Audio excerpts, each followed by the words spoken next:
الحمد للہ رب العالمین والصلاة والسلام علی سید الانبیاء والمرسلین اما بعد فاعوذ باللہ من الشیطان الرجیم بسم اللہ الرحمن الرحیم۔ السلام علیکم ورحمۃ اللہ وبرکاتہ۔ پیارے بچوں، میں خیریت سے ہوں الحمد للہ رب العالمین، اور امید کرتی ہوں کہ آپ سب بھی خیریت سے ہوں گے۔ اور جو میں اسائنمنٹ دے رہی ہوں پیارے بچوں، کم از کم ویڈیو کو 2 بار آپ دیکھیے، ٹھیک ہے؟ 2 بار انشاءاللہ دیکھیں گے تو انشاءاللہ پوری امید ہے کہ آپ کو سمجھ آ جائے گا، ٹھیک ہے؟ لیکن ایک بار دیکھیں گے وہ بھی سرسری طور پر، تو ویسے ہی آپ اسائنمنٹ کریں جیسے کہ آپ لوگ آج کل کر رہے ہیں، ٹھیک ہے؟ تو غلطیاں آپ لوگ بہت کر رہے ہیں، تو ایسا نہیں کریں۔ آپ لوگ صحیح دیکھیں، پہلے اس کو ایک بار دیکھ لیا آپ نے ویڈیو، پھر دوسری بات نہیں سمجھ آئے اس کو چیدہ چیزیں اس میں سے نکال کر دیکھ لیجیے، ٹھیک ہے؟ تو انشاءاللہ زدر آپ کا اسائنمنٹ بھی بہتر ہو جائے گا۔ تو پیارے بچوں، صفحہ نمبر آپ 18 نکال لیجیے، اور انشاءاللہ زدر آج ہم پڑھنے جا رہے ہیں شرعی قوانین کے ذرائع، ٹھیک ہے پیارے بچوں؟ یعنی شریعت کے کون کون سے ماخذ ہیں، کن چیزوں سے ہم مسئلہ اخذ کر سکتے ہیں اور ان کے علاوہ نہیں کر سکتے، ٹھیک ہے؟ تو انشاءاللہ زدر آج کے لیکچر میں ہم یہ جاننے کی کوشش کریں گے۔ پیارے بچوں، قرآن و سنت قیامت تک کے بدلتے وقت، تقاضوں، ملکوں اور معاشروں کے لیے ذریعہ ہدایت ہیں۔ ہر ملک اور معاشرے کے معاملات وقت کے ساتھ ساتھ بدلتے جاتے ہیں۔ اگر تمام ملکوں، معاشروں اور ادوار، یہ دور کی جمع ہے، ہر دور کے لیے الگ الگ احکامات بیان کیے جاتے تو سینکڑوں نہیں ہزاروں کتابوں کی ضرورت پیش آ جاتی۔ اس لیے اللہ اور اس کے حبیب صلی اللہ تعالیٰ علیہ وسلم نے قیامت تک ہدایت بننے والے وسیع دین کے جامع اصول بیان کر دیے، ٹھیک ہے؟ تو اللہ تبارک و تعالیٰ نے قیامت تک آنے والے مسائل کے لیے جو شریعت نافذ کی ہے وہ کیا ہے؟ 4 چیزیں ہیں، ٹھیک ہے؟ جن کے ساتھ ساتھ ہم احکامات لے سکتے ہیں، ان کے ذریعے دین کے جو نئے مسائل ہوتے ہیں وہ ہم لے سکتے ہیں۔ اس کے علاوہ دوسری چیزوں سے ہم اس کو ماخذ نہیں بنا سکتے اور نہیں لے سکتے۔ تو پیارے بچوں، اجتہاد کی پہلی مثال، کوشش کرنا، اجتہاد کسے کہتے ہیں انشاءاللہ عزوجل آج بتانے کی کوشش کروں گی۔ تو سب سے پہلے ایک آپ کو میں حدیث مبارکہ سنا دیتی ہوں، ٹھیک ہے؟ سنن ابو داؤد کی ہے۔ تو پیارے بچوں، آقا علیہ الصلوۃ والسلام نے حضرت معاذ بن جبل رضی اللہ تعالیٰ عنہ کو یمن کا گورنر منتخب کیا تھا۔ آپ صلی اللہ تعالیٰ علیہ وسلم جانتے تھے کہ وہاں کا معاشرہ اور حالات مدینے سے مختلف ہوں گے، ٹھیک ہے؟ نبی کریم صلی اللہ تعالیٰ علیہ وسلم اور معاذ بن جبل چونکہ صحابی تھے رضی اللہ تعالیٰ عنہ، تو یہ مدینے میں تھے۔ نبی کریم صلی اللہ تعالیٰ علیہ وسلم کو پتہ تھا کہ مدینے کے حالات چینج، سچویشن یہاں کے علیحدہ ہے، مکے کے علیحدہ ہے، اور پھر دیکھا جائے تو جہاں کا گورنر مقرر کر رہے تھے وہ دوسرا ملک تھا، وہاں کے رہن سہن، ٹھیک ہے؟ وہاں کے لینگویج چینج، تو حضرت معاذ بن جبل رضی اللہ تعالیٰ عنہ کو بہرحال وہاں کا گورنر مقرر کیا۔ یقیناً بہت سے ایسے مسائل سے واسطہ پڑے گا جن کے واضح احکام قرآن و سنت میں نہیں مل سکیں گے، ٹھیک ہے؟ اس لیے قیامت تک آنے والی نئی چیزوں کے بارے میں احکامات کے اصول بتانے کے لیے آپ صلی اللہ تعالیٰ علیہ وسلم نے حضرت معاذ بن جبل رضی اللہ تعالیٰ عنہ کو بلایا اور ان سے پوچھا، اے معاذ، جب آپ کے سامنے کوئی معاملہ پیش آ جائے، ٹھیک ہے؟ دین کے معاملے میں کوئی ایسا مسئلہ آپ کے سامنے پیش کیا جائے تو آپ کس طرح اس کا فیصلہ کریں گے؟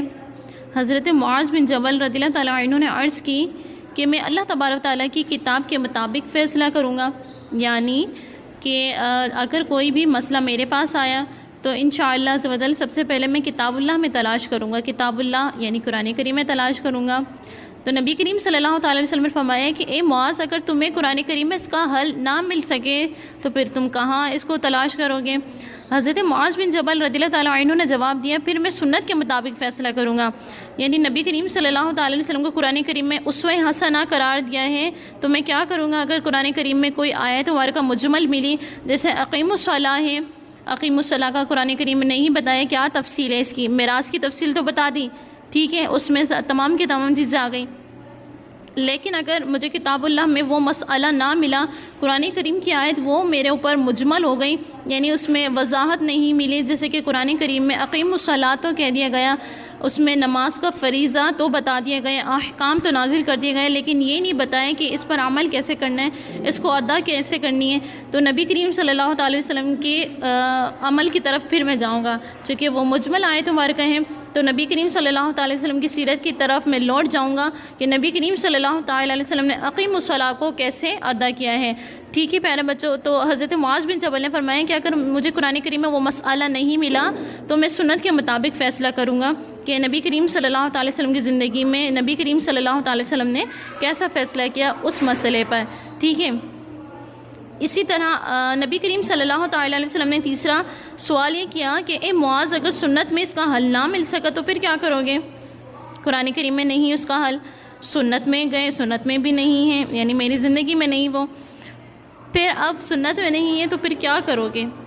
تو معاذ بن جبل رضی اللہ تعالیٰ عنہ نے کہا پھر اس صورت میں اپنی رائے سے اجتہاد کروں گا، غور و تفکر کروں گا اور اس میں اجتہاد کروں گا کیا مسئلہ ہے کیا نہیں ہے، تو اجتہاد، ٹھیک ہے، یعنی رائے کرنا، اجتہاد کرنا۔ آپ صلی اللہ تعالیٰ علیہ وسلم نے خوش ہو کر فرمایا اللہ تعالیٰ کا شکر ہے کہ جس نے اپنے رسول کے نمائندے کو اس چیز کی توفیق بخشی جس سے اللہ اور اس کا رسول دونوں راضی ہیں، ٹھیک ہے پیارے بچوں۔ تو یہ سنن ابو داؤد کی حدیث مبارکہ ہے، اور سنن ابو داؤد شریف وہ حدیث مبارکہ ہیں جو کہ صحاح ستہ میں شمار ہوتی ہیں، ٹھیک ہے۔ تو زمانے کی ترقی، ایجادات اور معاشرے کی ضروریات کے مطابق آنے والے نئے نئے امور یعنی مسئلے اور اشیاء کا قرآن کریم کی روشنی میں شرعی حل تلاش کرنا اجتہاد کہلاتا ہے، اور تلاش کرنے والا مجتہد کہلاتا ہے، ٹھیک ہے پیارے بچوں۔ شرعی مسائل کو تلاش کرنا اجتہاد، اور جو بھی تلاش کرے گا، جو انسان تلاش کرے گا وہ مجتہد کہلائے گا۔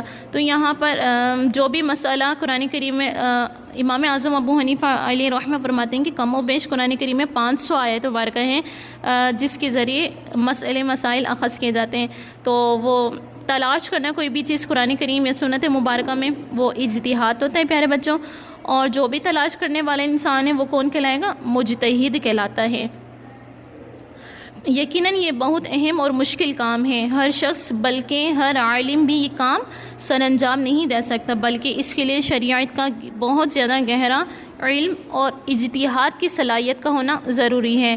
اجتہاد کا اہل وہی شخص ہو سکتا ہے پیارے بچوں جو ان 3 شرائط پر پورا اترتا ہو۔ کتنی شرائطیں اجتہاد کے لیے اور مجتہد کے لیے؟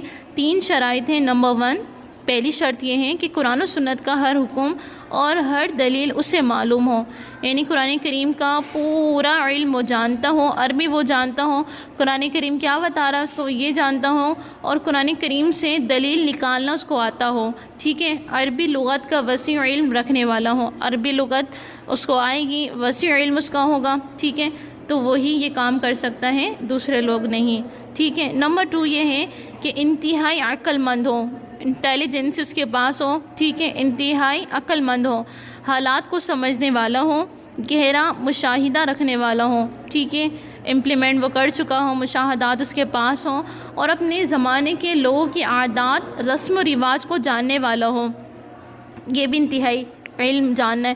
انتہائی عقل مند کے لیے انہوں نے کافی ساری چیزیں بتا دی پیارے بچوں۔ سب سے پہلا حالات کو پرکھنے والا ہو، یعنی وہ ایسا شخص ہو جو کہ اس کی آنکھیں تمام کی تمام جگہ پھری ہوئی ہوں کہ حالات کو وہ سمجھنے والا ہو، پرکھنے والا ہو۔ نمبر 2 بتایا انہوں نے کہ اس کے مشاہدات زیادہ ہوں، ایکسپیریمنٹ اس کے زیادہ ہوں، مشاہدات، ٹھیک ہے، اس نے دیکھی بھی ہوئی تمام چیزیں، اور اپنے زمانے کی لوگوں کی عادات سے وہ واقف ہو، یعنی رسم و رواج وہ جاننے والا ہو۔ اگر ہم پاکستان میں ہیں تو پاکستان کے رسم و رواج کو جاننے والا ہوں، اسی طرح پاکستان کے مختلف صوبے ہیں تو وہاں کے اسلام آباد کے علیحدہ اپنے رسم و رواج ہیں، لاہور ہے، لاہور کے اپنے علیحدہ، حیدرآباد ہے، حیدرآباد کے اپنے علیحدہ رسم و رواج، اسی طرح کراچی ہے، تو تمام کی تمام چیزوں کو وہ پرکھنے والا، سمجھنے والا، جاننے والا ہوں۔ نمبر 3 اور آخری شرط پیارے بچوں یہ ہے کہ اعلیٰ اخلاق اور پاکیزہ کردار کا مالک ہو، ٹھیک ہے، محسنات میں سے ہو، ایسا نہیں ہو، ٹھیک ہے، محسنات میں سے ہو، پاکیزہ کردار ہو، تاکہ لوگ اس پر اعتبار کر سکیں۔ اگر وہ اعتبار کے قابل نہیں ہوگا تو وہ مجتہد نہیں ہو سکتا، ٹھیک ہے۔ یہ 3 شرائط ہیں، 3 شرائط کس کے لیے ہیں؟ مجتہد کے لیے ہیں۔ نمبر 1 بتا دیا، ہر حکم جو بھی وہ دے رہا ہے اس کی دلیل اس کے پاس ہو، عربک کا جو وسیع علم رکھنے والا ہو، انتہائی عقل مند ہو، اس میں تمام چیزیں میں نے بتا دی، اعلیٰ اخلاق کا مالک ہو، پاکیزہ کردار ہو، ٹھیک ہے۔ یہ تمام کی تمام چیزیں ایک مجتہد میں پایا جانا ضروری ہے۔ اسی طرح ابن ماجہ کی حدیث مبارکہ ہے پیارے بچوں اجماع کے بارے میں کہ نبی کریم صلی اللہ تعالی علیہ وسلم نے ارشاد فرمایا ان امتی لا تجتمع علی الضلالہ، کہ بے شک میری امت کسی گمراہی پر جمع نہیں ہوگی۔ ٹھیک ہے، یہ نبی کریم صلی اللہ تعالی وسلم کا فرمان عالی شان ہے۔ اسی طرح کتاب و سنت کے کسی مسئلے کا واضح حکم نہ ملنے پر امت مسلمہ کا ایک زمانے کے متقی پرہیزگار علماء کا کسی شرعی مسئلے پر متفق ہو جانا اجماع کہلاتا ہے۔ اجماع کیا ہے کہ امت مسلمہ نبی کریم صلی اللہ تعالی وسلم کی امت میں متقی لوگ ہیں، ٹھیک ہے، متقی ہیں، پرہیزگار ہیں، اور وہ کیا ہیں، تمام کی تمام عالم ہیں، اور کوئی ایسا مسئلہ درپیش آ گیا کہ قرآن میں وہ چیز نہیں ہے، سنت میں ڈھونڈی تو سنت میں اجتہاد کرنے سے نہیں مل پائے۔ اب تمام علماء کرام کا، تمام جو متقی ہیں، پرہیزگار علماء کرام ہیں، وہ تمام کی تمام ایک مسئلے پر متفق ہو گئے کہ ہاں یہ مسئلہ ٹھیک ہے، تو وہ جو اجتہاد ہوتا ہے سب کا پیارے بچوں، وہ سب کا جو مشورہ ہوتا ہے وہ سب کا متفق ہو، ان سب کا ایک مسئلے پر متفق ہو جانا اجماع کہلاتا ہے۔ ٹھیک ہے، اجماع یعنی جمع ہو جانا۔ جیسے کہ حضرت ابوبکر صدیق رضی اللہ تعالیٰ عنہ کے خلیفہ ہونے پر تمام صحابہ کرام نے اتفاق کیا۔ جب نبی کریم صلی اللہ تعالی علیہ وسلم کی جب علیل ہو چکے نبی کریم صلی اللہ تعالی علیہ وسلم، اور نبی کریم صلی اللہ تعالی علیہ وسلم نے حضرت ابوبکر صدیق رضی اللہ تعالیٰ عنہ کو کال کی، ان کو بلایا صحابہ کرام کے ذریعے کہ وہ امامت کروائیں، تو نبی کریم صلی اللہ تعالی وسلم کا اتنا کہنا اور تمام صحابہ کرام کا اس پر متفق ہو جانا پیارے بچوں یہ اجماع تھا۔ ٹھیک ہے، تو ابوبکر صدیق رضی اللہ تعالیٰ عنہ سب سے پہلے خلیفہ ہیں، نبی کریم صلی اللہ تعالی وسلم کے بعد امامت جو سنبھالی وہ ابوبکر صدیق رضی اللہ تعالیٰ عنہ نے سنبھالی تھی۔ ٹھیک ہے پیارے بچوں، تو یہ ابوبکر صدیق رضی اللہ تعالیٰ عنہ کا خلیفہ بننا یہ اجماع سے تھا۔ تو معلوم ہوا کہ جب زمانے کے علماء کسی شرعی حکم پر غور کریں تو اللہ تبارک و تعالیٰ انہیں کبھی گمراہی یا غلط فیصلے پر متفق نہیں ہونے دیتا۔ وہ ہم حدیث مبارک کو اوپر پڑھ چکے ہیں نا ابن ماجہ کی کہ بے شک میری امت کسی گمراہی پر جمع نہیں ہوگی، لیکن کب جمع نہیں ہوگی؟ جب لوگ مشورے سے کام کیا کریں گے، متفق ہو جایا کریں گے وہ اجماع کے بارے میں نبی کریم صلی اللہ تعالی وسلم کا فرمان۔ اس لیے اگر کسی مسئلے کا واضح حکم کتاب و سنت سے نہ ملے لیکن علماء کا اس پر اجماع ہو جائے تو اس پر ضرور عمل کیا جائے گا۔ ٹھیک ہے، اس کو رد نہیں کیا جائے گا، جو رد کرے گا تو وہ اسلام والا ہی نہیں، کیونکہ شریعت کے ماخذ کتنے ہیں پیارے بچوں؟ 4 ہیں، اور حدیث مبارکہ میں نے پہلے آپ کو داؤد شریف کی بتائیں اور اب ابن ماجہ کی۔ ٹھیک ہے، تو اس پر عمل کرنا لازم ہے ورنہ مسلمان نہیں وہ۔ اسی طرح پیارے بچوں اجماع کے بعد ہمارے باری آ جاتی ہے ماخذ کی۔ وہ چوتھا ماخذ کون سا؟ ابھی میں نے تیسرا ماخذ بتایا اجماع، اور چوتھا ماخذ کیا ہے؟ قیاس۔ ٹھیک ہے، قیاس کرنا۔ قیاس کی تعریف کیا ہے پیارے بچوں؟ آ جاتے ہیں، یہ تعریف پڑھتے ہیں اس کی۔ جب کسی مسئلے کا حل براہ راست قرآن کریم اور حدیث مبارکہ میں نہیں مل پاتا تو مجتہد علماء کرام اجتہاد کرتے ہیں اور سب متفق ہو جائیں تو اس کو اجماع ہو جاتا ہے، یہ اس بات پر اجماع ہو جاتا ہے، اور وہ بات کیا ہو جاتی ہے؟ اجماع سے دلیل ہو جاتی ہے۔ لیکن اس کا مطلب ہرگز یہ نہیں کہ کسی مسئلے کا حل صرف اپنی عقل سے نکال لیا جاتا ہے، بلکہ قرآن و سنت میں اس سے قریب تر ملتا جلتا مسئلہ دیکھا جاتا ہے۔ اگر ان دونوں میں ایک جیسا معاملہ ہو تو پھر اس کے بارے میں بھی وہی حکم دیا جاتا ہے۔ چنانچہ قدیم اور جدید مسئلے میں مشابہت کی وجہ سے ایک کا حکم دوسرے تک پہنچا دینا قیاس کہلاتا ہے۔ ٹھیک ہے پیارے بچوں، تو یہ کہا قیاس کا مطلب کیا؟ نیا مسئلہ درپیش آ گیا، اور جب نیا مسئلہ درپیش آ گیا پھر ہم دیکھیں گے قرآن و سنت، اور جو ابھی نیا مسئلہ پیش آیا ہے قرآن کریم میں نہیں ہے، سنت میں نہیں ہے، اجماع میں وہ نہیں بات پائی جاتی، تو ہم کیا کریں گے؟ پھر وہ رائے اور مشابہت دیکھی جائے گی۔ تو مشابہت یعنی ملتا جلتا مسئلہ ہوگا تو ہم اس پر قیاس ہم نہیں کریں گے، علماء کرام جو کہ مجتہد ہوں گے، ٹھیک ہے، علماء کرام کو متفق ہو جائیں گے اس مسئلے پر، تو پھر وہ قیاس ہو جائے گا۔ یعنی متشابہ ملتا جلتا جب مسئلہ ہوگا، ملتا جلتا مسئلے کو ہم قیاس کہتے ہیں۔ جیسے کہ بہت اچھی مثال یہاں پر دی ہوئی کہ نشہ آور ہیروئن کا حکم قرآن و حدیث میں موجود نہ تھا۔ ٹھیک ہے، نشہ آور جتنی بھی نشہ آور اور ہیروئن کا لفظ قرآن کریم میں ہے نہیں، صرف ہمارے پاس جو حرام چیزیں ہیں وہ قرآن کریم میں ہمیں شراب کی حرمت کا بتایا گیا ہے کہ شراب حرام ہے۔ اسی طرح نشے والی چیزیں جیسے کہ اگر ہم سیرپ وغیرہ پیتے ہیں تو کہا جاتا ہے کہ اگر ہائیڈرولین لے لیجیے کہ اگر وہ آپ پوری بوٹل اس کو پی لیں گے تو ظاہر سی بات ہے غنودگی ظاہر ہو جائے گی، اور غنودگی ایک طرح کا نشہ ہی ہے۔ اسی طرح ہیروئن میں بھی نشہ ہے کہ بندہ اپنے حواس سے خمسہ میں نہیں رہتا، ٹھیک ہے، حواس خمسہ کا ختم ہو جانا ہی اس بات کی دلیل ہے کہ یہ بندہ نشے میں ہے۔ بہرحال نشہ آور ہیروئن کا حکم اور قرآن و حدیث میں موجود ہی نہیں تھا، لہٰذا علماء کرام نے غور کیا کہ اللہ اور اس کے حبیب صلی اللہ تعالیٰ علیہ وسلم نے شراب کو حرام قرار دے دیا ہے، اور اس کی وجہ کیا تھی، علت کیا تھی، ریزن کیا تھا کہ بھئی شراب کو حرام کیا گیا۔ تو اس میں بتایا گیا کہ جو اللہ تبارک و تعالیٰ نے قرآن کریم میں حرمت بتائی، نبی کریم صلی اللہ تعالیٰ علیہ وسلم نے جو اس کی وضاحت کی، پیارے بچوں کو کیا وجہ تھی، کیا ریزن تھا شراب کو حرام کرنے کا؟ بالکل مین ریزن وہ یہ تھا کہ اس میں نشہ تھا۔ جیسے کہ حضرت علی رضی اللہ تعالیٰ عنہ کے معاملے میں کہ پہلے شراب جائز تھی، شراب صحابہ کرام بھی پیا کرتے تھے، لیکن شراب اس وقت حرام ہوئی جب ایک پارٹی نمودار ہوئی کہ حضرت علی رضی اللہ تعالیٰ عنہ موجود تھے اور تمام صحابہ کرام بھی وہاں تھے، وہاں پر شراب پی گئی چونکہ جائز تھی، اور وہاں پر مغرب کا ٹائم آ گیا پیارے بچوں، اور مغرب کا جیسے وقت آیا تو چونکہ سب نے شراب پی ہوئی تھی، حضرت علی رضی اللہ تعالیٰ عنہ کے بارے میں آتے ہیں کہ حضرت علی رضی اللہ تعالیٰ عنہ نے سورہ کافرون میں لا اعبدو کی جگہ اعبدو پڑھ دیا۔ تو بہرحال وہاں پر یہ شراب حرام ہونے کی وجہ جو بتائی گئی تھی وہ نشہ تھا، حواس خمسہ کا ختم ہو جانا تھا۔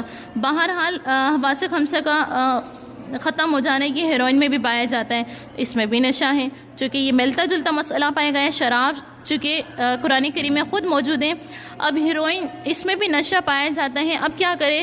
اب میں نے آپ کو یہ بتایا تھا پیارے بچوں، اگر مشابہت مسئلے میں ہوئی تو وہ قیاس ہوتا ہے، تو اس ہیروئن میں بھی موجود ہے نشہ، چنانچہ شراب ہیروئن میں نشے والی صفت یعنی ایک جیسی چیز کے ملتا جلتا ہونے کی بنا پر جو حکم شراب کا تھا یعنی اس کا پینا حرام ہے، وہی حکم ہیروئن کا بھی ہے کر دیا گیا، یعنی ہیروئن کا بھی پینا یا کھانا جو بھی ہے اس کا بھی پینا کیا ہو جائے گا، حرام ہو جائے گا۔ شراب حرام تو ہیروئن بھی حرام ہو جائے گی، ٹھیک ہے پیارے بچوں؟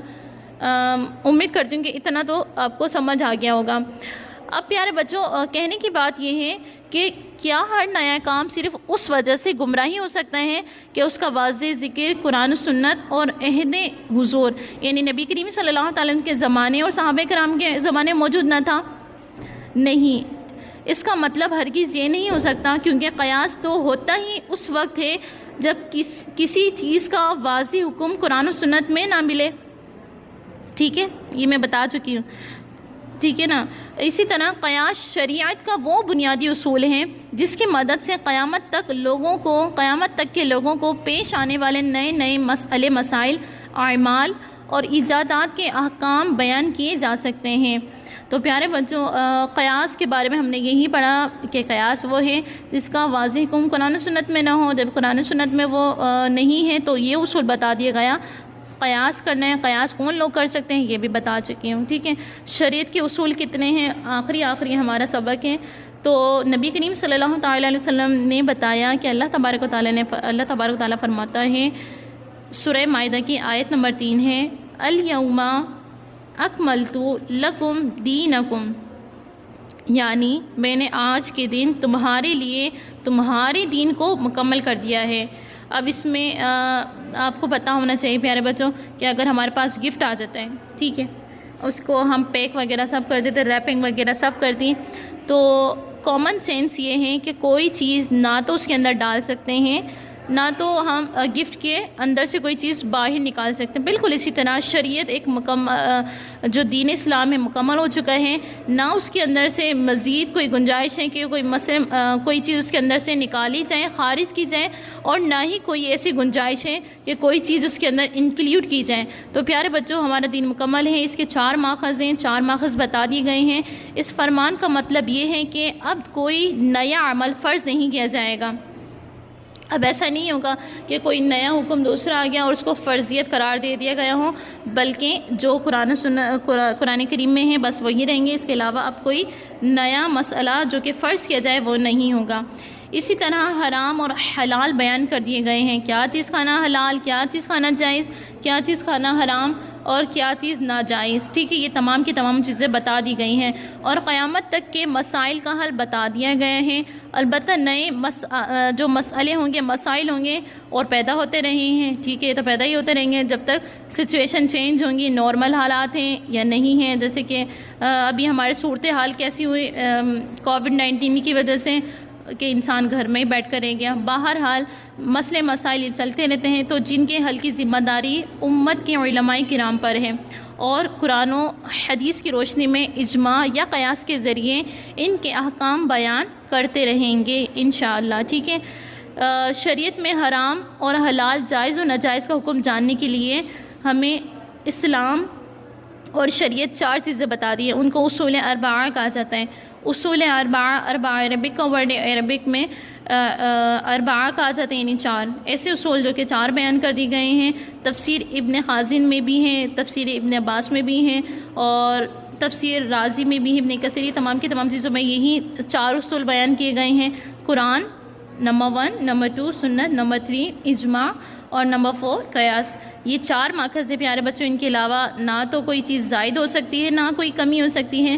قرآن کریم میں مسئلہ ملے گا تو سنت کی طرف ہم رغبت نہیں کریں گے، قرآن کریم میں اگر وہ مسئلہ نہیں ملا تو ہم سنت کی طرف رجوع کریں گے، سنت کی طرف اگر وہ ہمیں مسئلہ نہیں مل گیا تو ٹھیک ہے، یہیں پر ٹھہر جائیں گے، نہیں ملا تو کس کی طرف رجوع کریں گے؟ اجماع کی باری آتی ہے نمبر 3 پر۔